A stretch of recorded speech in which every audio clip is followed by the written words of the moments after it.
So, welcome to JG's Fight Talk, sponsored by Churchill's Boxing Gym. And with me now, I've got the man with many hats. That's how I'm going to describe you, Dev. Dev Sahni.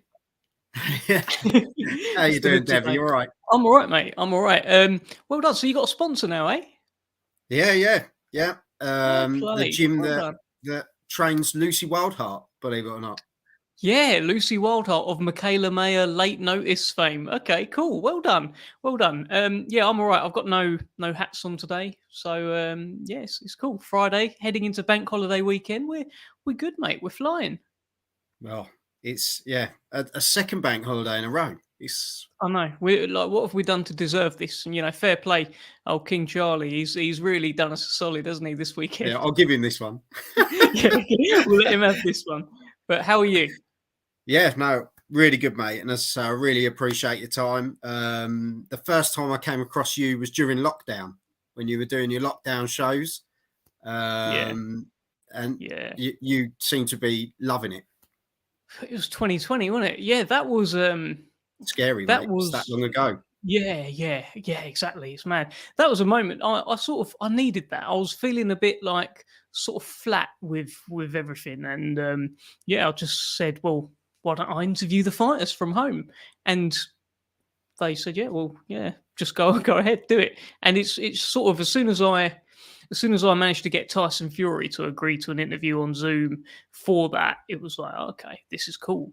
And presumably they decided I was good enough at it to keep going. And quite honestly, it changed everything. Doing those lockdown interviews, it's sort of gave me more confidence to interview people. And like as soon as Tyson Fury said yes, I thought, well, I'm probably not going to get an interview bigger than that, and I've got it quite early. Major, isn't it?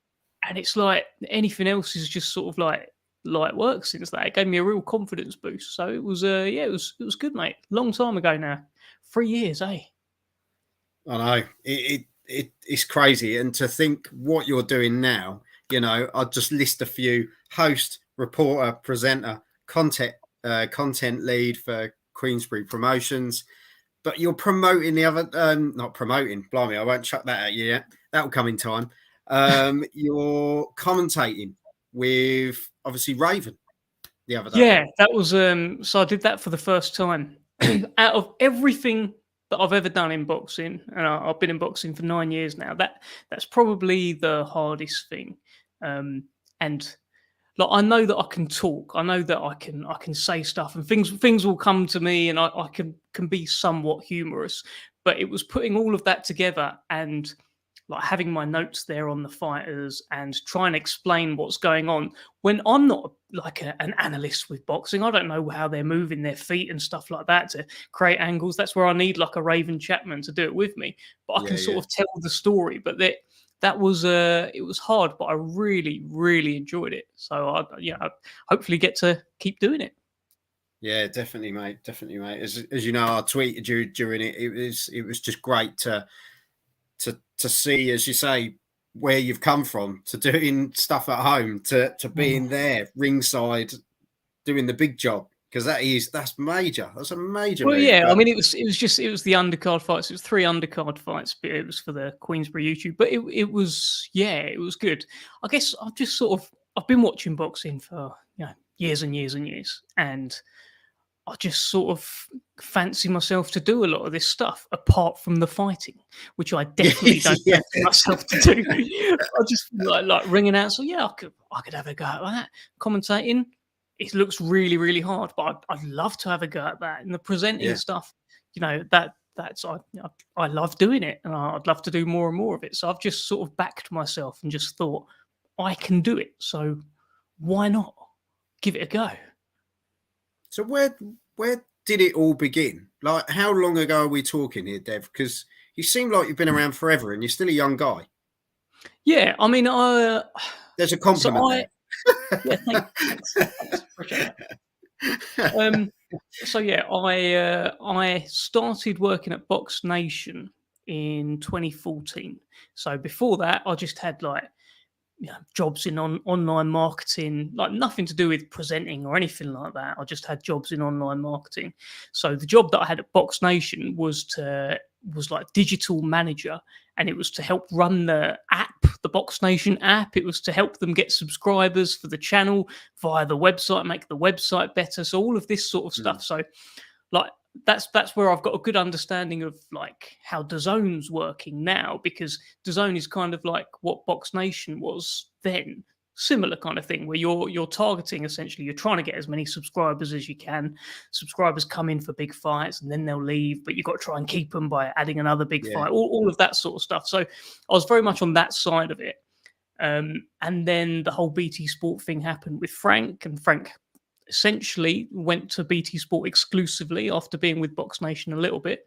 And Frank offered me a job working for Queensberry, and that was 2018. So from there, it's just, working for Queensberry, wearing many hats. And now I'm just wearing hats that I really like wearing. Like I've done a bit of everything, mate. I've done, like the press stuff, social media. But I've sort of carved out my own role there now. I'm just sort of enjoying it, really. And you can see that. Do you know what I mean? That's the beauty of it. It's a boxing fan doing what he loves. That's to me, it's like a child in a sweet shop. You're just absolutely beaming in whatever you do, and I think that's what makes you a really likable guy and that sort of person that people can relate to because you're a fan. And I think that's. I hope that is the case. But I mean, like I remember, because I was just working in other jobs before. I remember like buying tickets for James DeGale against George Groves, and sort of doing it because they went on sale at 10 o'clock or something, and I was at work. I was at the office, and I was asking my manager, "Oh, please, can you just let me log on to try and buy these tickets?" And that's mad. That would have been 2011, I think, that fight, James DeGale, George Groves, and I remember going to that fight and being up in the gods sort of thing, and looking down at ringside and thinking, "Oh, I wonder if I could ever be there," and it's just mad. It is mental. But I'm just a massive fan. The whole reason the Box Nation thing come about, obviously I was a subscriber since day one, obviously. Had Satanta before that for all the boxing and stuff as well. Yeah, blimey, that's going back. Or Bunce's Boxing Hour. I loved it, mate. I could not get enough. I absolutely loved it. And I just I was just bored in my job, and I sent my CV to Box Nation. And my CV was quite like a good looking CV. I made it into like a YouTube homepage, and like with a picture of me in the middle pointing at all my different attributes and things like that, with like a hire me button and stuff like that. And I just sent it over to them, just said, "Have you got anything?" And eventually they had something. So I just, I took a shot and it's worked. Yeah, definitely. And obviously it brings us to where you are now, and obviously we've got Friday the 12th of May coming up, which is your next biggie. We get to see old Willie Hutchinson in action again. Just great times ahead for Queensberry, I think, to be perfectly honest.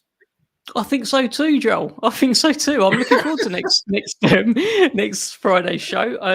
I think I'm the ring announcer for it. I don't know. They sort of don't tell me, and then I kind of find out that I am. But I'll be making my preparation in the background. I tend to get these York Hall shows, so I hope I'm the ring announcer. The main event is Ellis Zorro and Hosea Burton, and I'm a big Ellis Zorro man. There'll be a sit-down interview coming out with him, I think, on Monday. I'm just sort of editing it all now. It's really good. It's really like he's a really cool guy, and like he won the boxer tournament, obviously, didn't he? Yeah. And he won like 40 grand there, and he spent it on his daughter who's autistic, so he's helping with her and her sort of development. Amazing. And like it's a great story. And Hosea Burton, I mean, if he loses this, he's probably going to be thinking, what on earth's going to happen here? Because he's a former British light heavyweight champion, couldn't do the weight anymore, was getting beaten at light heavyweight, blamed the weight in the end. He was too tight at it. He's up at cruiserweight now. He's had a couple of fights against journeyman, but this is it for where he's going to go. If he can't beat Ellis Sorrow, he's probably not going to go very far in the cruiserweight division, and vice versa.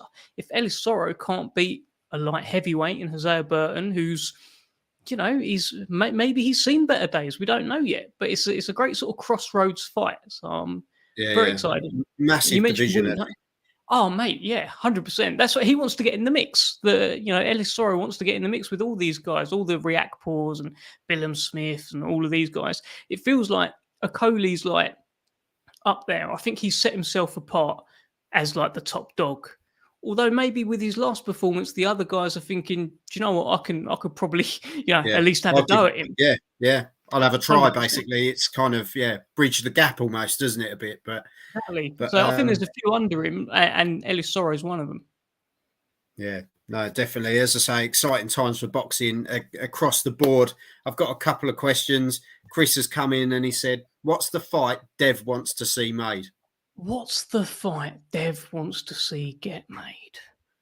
Well, look, I'm such an easy question, Dev. Yeah, I know, but I mean, for me, look, I'm like exhausted of even thinking about the heavyweight stuff at the moment. I just want to. Yeah. I've been wanting these fights for years and years. You know, Joshua Fury, Fury Usyk, all of these sort of Joshua Joyce, of these. There's so many combinations, isn't there, for heavyweights? Let's just take all of the heavyweight stuff to one side, right? Yeah. What I really want to see, aside from that, I want to see Anthony Yarde and Joshua Buatsi. And I think that's on, it's quite a timely thing to suggest because he's fighting this weekend. And let's just get it on, mate. I think that's such a good fight. And hopefully if Buatsi, really puts on a devastating performance, the public interest flares up again in that fight. I feel as though it was really, really up there. Yeah. And then it's just started to stagnate a little bit. I think it needs igniting again. But I think when you get them two in the ring, that's a special fight. Yeah, and I think now's the time for those fights. When we've looked at the other fights that we've seen recently, like Gervonta Davis the other day, Ryan Garcia, I think that's really ignited the fans again to think that actually we can see those fights that we've wanted to see. Chantel Cameron, Katie Taylor is going to be a cracker. Harper Breakhouse. There's some really good fights coming up, and you just kind of think, well, we just want more. We want more of those fights. We've waited for these sort of 50-50 fights, and I think they are, and I just hope we see more. Haney Lomachenko is going to be. Yeah, when is that one? That's not this weekend, is it? Haney Lomachenko, 20th, I believe. Yeah, 20th. It's coming up around there.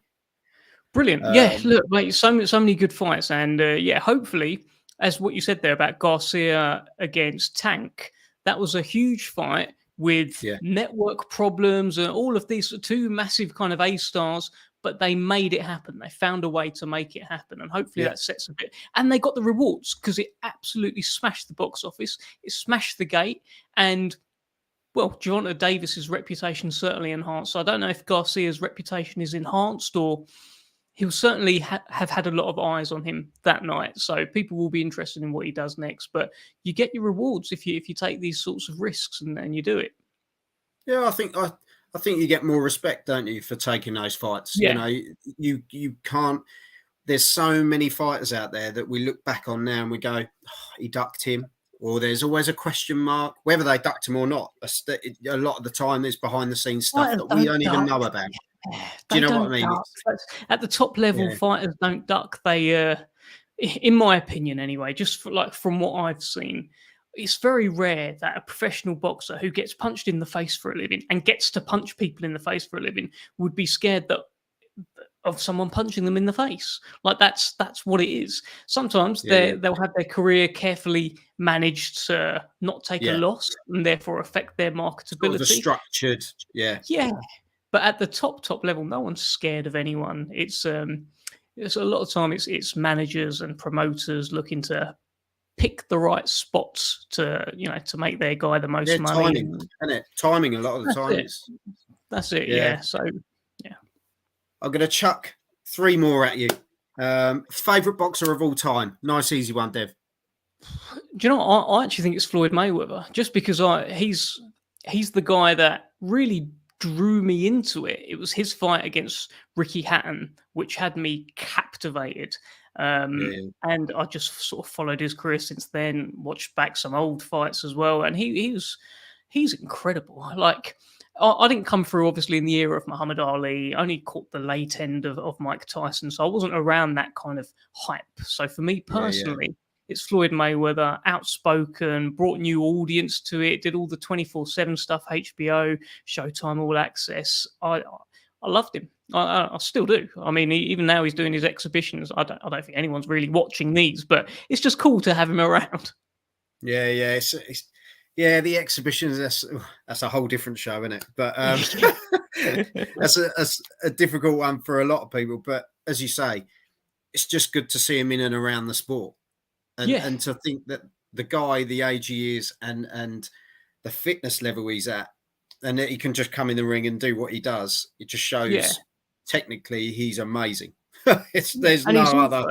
he's also just handed the torch to Tank, to Gervonta Yeah, Davis. Like literally, we are watching that happen now. Like he never lost in the ring. Sometimes when a fighter loses in the ring, they hand over the torch. I think we've seen Julio Cesar Chavez against Oscar De La Hoya. A little bit of a passing of the torch fight. He was at the tail end. He was the kid coming through was De La Hoya. yeah, That never happened with Mayweather. He sort of didn't give back to the sport in that sense, which sometimes fighters do. But what he has done is put all of his efforts into Tank, promoted Tank, hyped him up. Even though he's not promoting him anymore, as far as I'm aware, he's still giving him all that love and giving him all those sound bites and passing yeah. him the torch. I'm a big fan. So, who's your favourite boxer at the moment that isn't Queensberry? Gervonta Tank Davis. I Easy. just think he's the absolute bollocks, mate. And maybe it's the recency thing as well, just because I've just watched him. But again, even like his fight with Barrios, right? And this whole Mayweather Tank connection where Mayweather's saying to him, "Show me something great. Go and be great. Go and be great." And then he like stops him. He knocks him out. And Yeah, I've met him, obviously. We had him over here for Liam Walsh. And I remember heading into that, we was like, yeah, Liam Walsh has got a chance here. Gervonta Davis, never seen anyone like Liam Walsh. You know, Liam Walsh, home advantage. Mate, you talk yourself into it, right? But yeah, obviously it was we all a do it. whole different. Yeah, it was a whole We all different do. story. Whole different story. I think he's special. Like at one point, it was probably Canelo, but I think Gervonta Davis has far sort of gone past him now. Gervonta Davis and then Deontay Wilder, actually, I'd say. Wow. Okay. Yeah, mate. What, non Queensberry boxer? Absolutely. Deontay, how can you not love, like, his knockout of Dominic Brazil, where Dominic Brazil's legs just I collapsed? think just most knockouts, to be honest, Dev. Yeah, I know, right? just he just detonates, doesn't he? It's frightening. Yeah, and also, look, if Obviously, you've got. him versus Joshua. I'd love to see it. Personally, my son, 17-year-old, loves Wilder. Absolutely loves him. But you know, you always try and stick with your home fighter. You know, I know you're the same, Dev. You always try and get behind your own and do what you Sure. can. But you just think, oh, this is a tough one. You know, if Joshua fights anywhere like he has done in recent times, I can only see one winner. But who knows? Who knows? I think Who knows? they're Who knows? trying Look, to get it this yeah, year, aren't they? So they are apparently, but yeah, there's so much smoke out there. You never know how what many to. rumours have we heard, mate? How many Yeah, rumours have we I'm heard? just exhausted by these bloody rumors. This gonna happen. This gonna, Yeah, and then people are dispelling the rumors. People are saying no, I'm not involved. People are saying no, it's not this money. No, it's not this. No, it's not that. I just want to see. I want to see them ring walk before I can get that's excited it. about it. That's it. So your favourite fight that you've witnessed? Fury Wilder 3. Yeah, Yeah, quality. I just think it's definitely the best fight I've seen in person. But I Yeah. also just like watching it back on TV. What an incredible fight! Like Oh, what an incredible trilogy. The first fight had some amazing moments. One moment that will last the history of boxing. You know, Tyson Fury getting yeah. up like the Undertaker. But that third fight, genuinely, like being there and seeing, there were moments he's done it. Tyson's lost this. I really wasn't sure that he was going to get up. Um, but he did, and then he knocked out Wilder, and they exchanged knockdowns, and yeah, just absolutely fantastic. And I was lucky enough to be on the ring walk with Tyson as well, just sort of at the back with my phone, sort of like filming it, and incredible experience that I'll never forget. So it's yeah, it has to be Fury Wilder 3. Yeah, it was one of those, wasn't it, where you just felt every moment, every there was it just had everything. It was one of those fights, you know. Before that, the other fight that's kind of captured me was Joshua Klitschko, where it had the full package of a fight, where it had a story almost. And it's the same with Fury Wilder 3. It had that story where who is actually going to, you think you know what the outcome's going to be, but it was just incredible. It took you on a whole journey of emotions. And as you say, if you were there, blimey. But you know what separated? It was amazing. Do you know what also separated Fury Wilder for me from the likes of Joshua v Klitschko, which was a great fight as well, was genuine animosity between the fighters. Yeah. Genuine hatred, and I'm talking hatred. And even up until the very last moment that the fighters were brought together with the referee, the way Tyson Fury stared at Deontay Wilder there, incredible. I've never seen anything like it, and I'm probably going to watch it back tonight now because I've got myself all excited. So yeah, that is the one for me.